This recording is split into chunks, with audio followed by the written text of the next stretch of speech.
Hey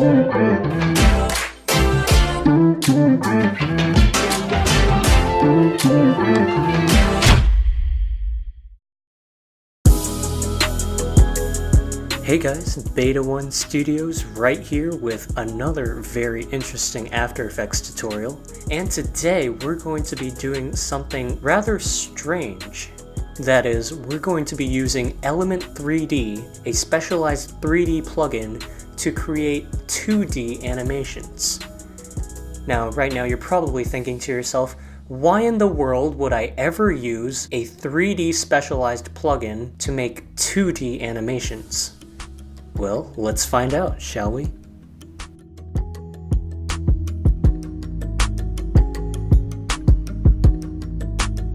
Alright, so here we are inside of After Effects, and the first thing we're going to do is create a new composition to start off our animation. And we'll just name it Element. So all of this is going to be standard procedure for doing anything inside of Element 3D. So now let's make a new solid, and this is going to be for our Element 3D layer.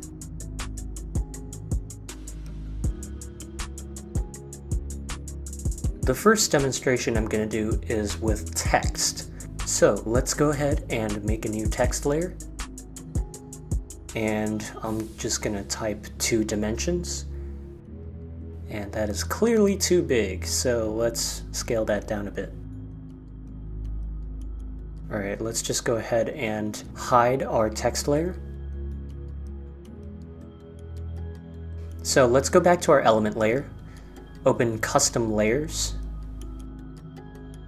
Custom Text and Masks, and under Path Layer 1, let's select our text layer. So now that we have everything in place, let's take a look at our scene setup. Let's hit extrude so that we can have our 3D model. Now what we actually want to do is make this 3D model devoid of any reflections, refractions, or anything that would make it look three-dimensional. Luckily, Video Copilot already thought of that, so under the Presets tab, you can actually choose a physical material called Flat Color. And what that does is it gets rid of all the reflections and all the things that are going to make this 3D model look 3D. And essentially, it's just going to coat the entire model in a single color. So let's drag this flat color material right onto our text here.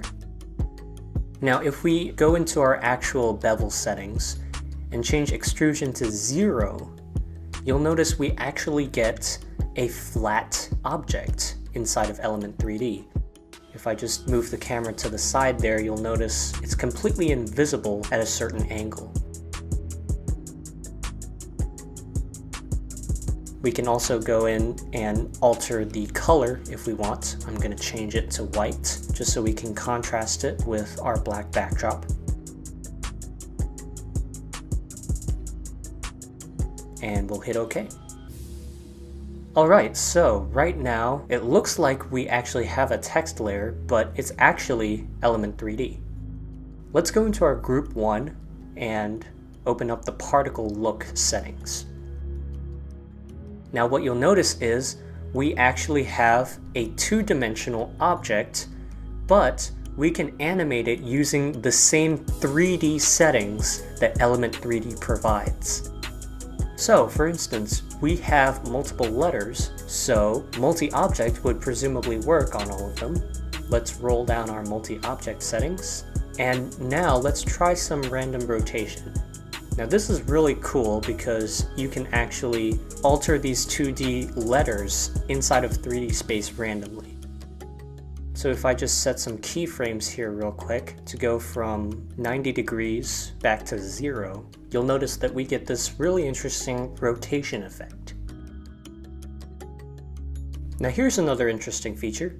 If we go into our displacement settings and go to Scatter Multi, if I bump that up a little bit, you'll notice we get some random dispersion of letters, and we can animate them so that they come apart or come back together again.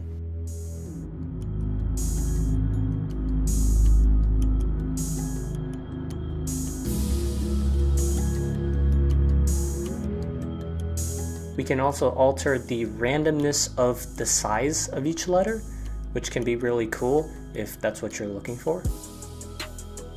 But I think I'm going to change it back to 0 for now.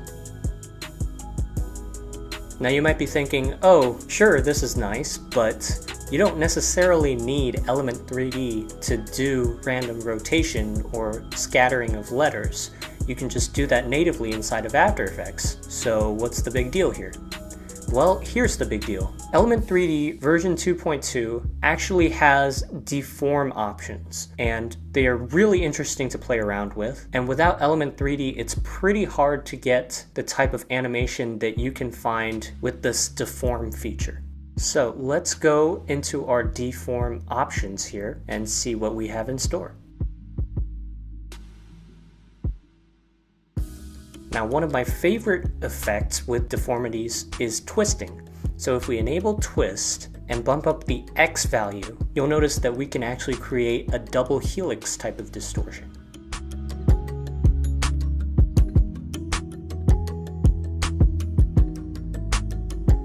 You can also alter the twist values for the Y and Z axis, which will also give you interesting effects, but usually when you have a long line of text, your best option is to probably go with the X value twisting.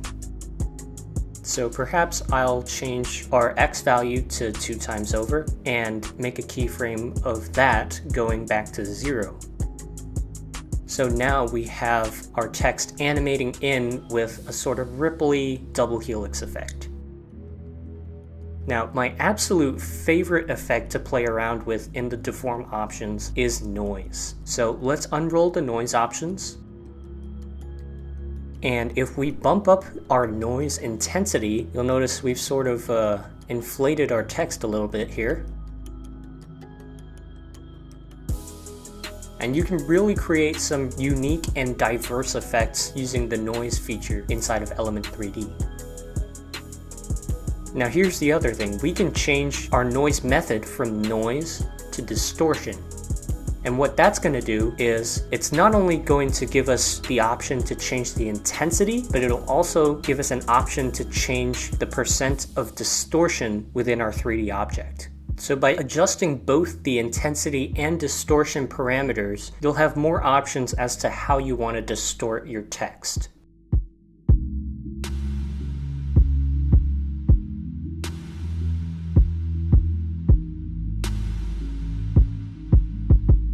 Or maybe let's say you want to go totally crazy and bump the intensity up to 10,000%, that's cool too. Of course, the important thing is to keyframe it going back to 0 so that you can actually see your text at the end.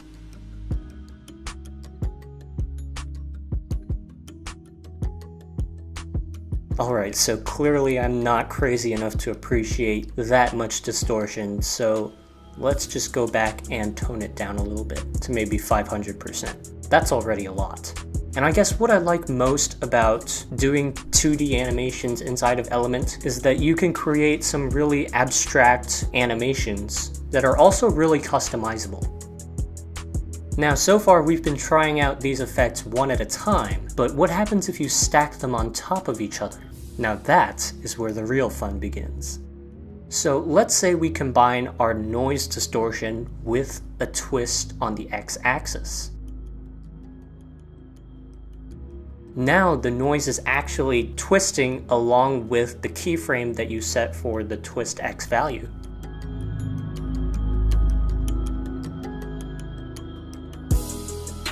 Or maybe you don't like that look, so we can erase that and do a scatter instead. And you'll notice all of the pieces of our text are still distorted until they come back together. And I forgot to change the twist back to 0.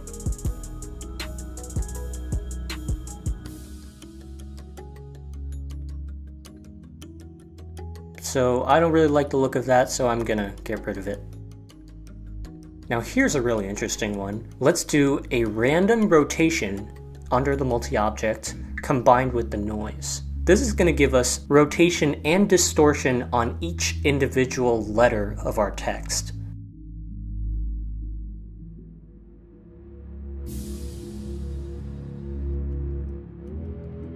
perhaps we can combine that with twisting on the x-axis as well.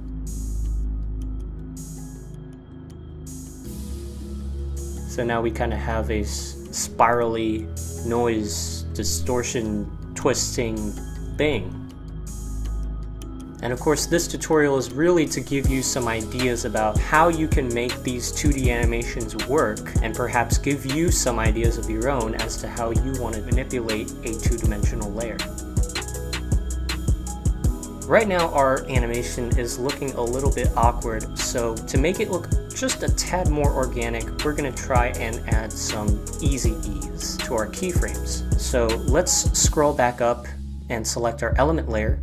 Press U to view all our active keyframes. Select the ones at the end, right-click, and go to Keyframe Assistant, Easy Ease. This can also be accessed using F9 on your keyboard, for all of you keyboard shortcut fans out there. So now that we have Easy Ease keyframes, we can go into the graph editor and perhaps let's make it just a little bit more exponential by pushing all of our curves inward towards the 0-second mark.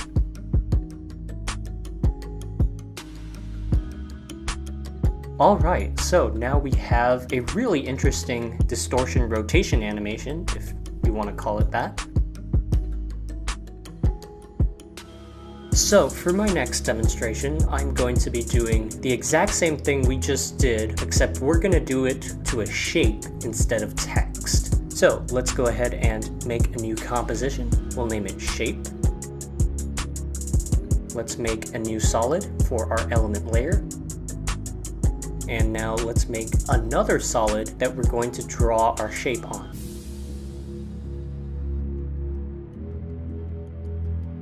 So what we can actually do is go up to the shape tool, click and hold for more shape options. So as you can see, I have rectangles, rounded rectangles, ellipses, polygons, and stars.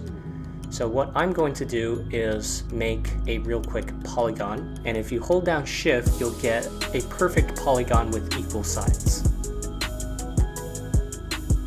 So now we have our shape in the form of a mask, and what we're going to do is go into Element 3D, Custom Layers, Custom Text, and Masks, and this time we're going to select our mask with the shape. Now inside of Element 3D, if we click Extrude, we're going to have our 3D model of our shape. As we did before, we're going to use the flat color preset and set the extrusion to 0 so we have a flat object. I'm just going to go with white again for our color and hit OK. Let's open up group 1, particle look, and I'm actually going to make this a little bit smaller. Now in this case, multi-object is pretty much useless because, well, we only have one object. So let's skip the multi-object and go straight to the deform options. Let's go to the twist options and let's try out a few twisting methods. As you can see, with a more low poly object, you can get some interesting sort of jagged effects that are typical of low poly animations.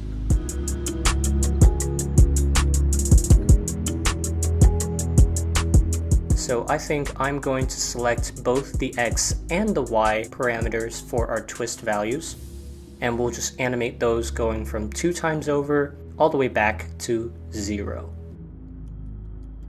So let's play that back and take a look at what we have. So that's a pretty interesting effect. We have some morphing and folding going on. Kind of looks like origami. Alright, so back to our best friend, the noise options. Now this is where it gets really cool. If I bump up the intensity of the noise, it'll create some protruding edges and actual pieces of the polygon that can actually unfold and unravel out of the original object, which I think is abstraction at its finest.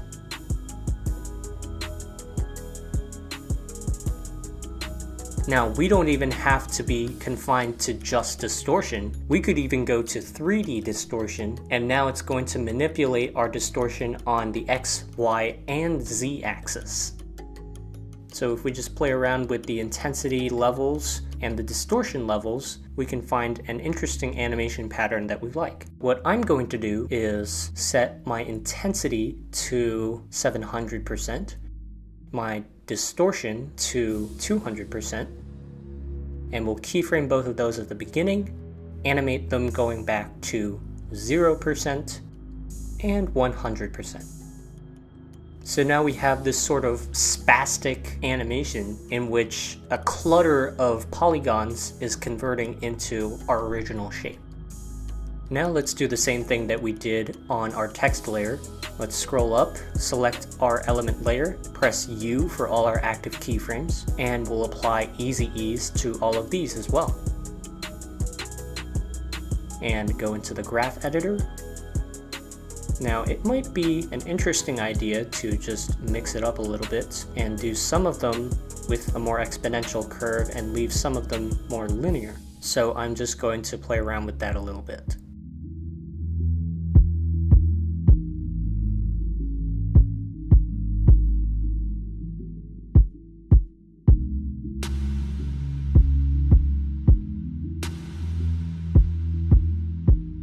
So this animation is looking pretty interesting right now, and you'll notice we did it in a minimal amount of keyframes. The parameters were easy to find and easy to customize, and there you have it. That's how you can do 2D animations inside of Element 3D.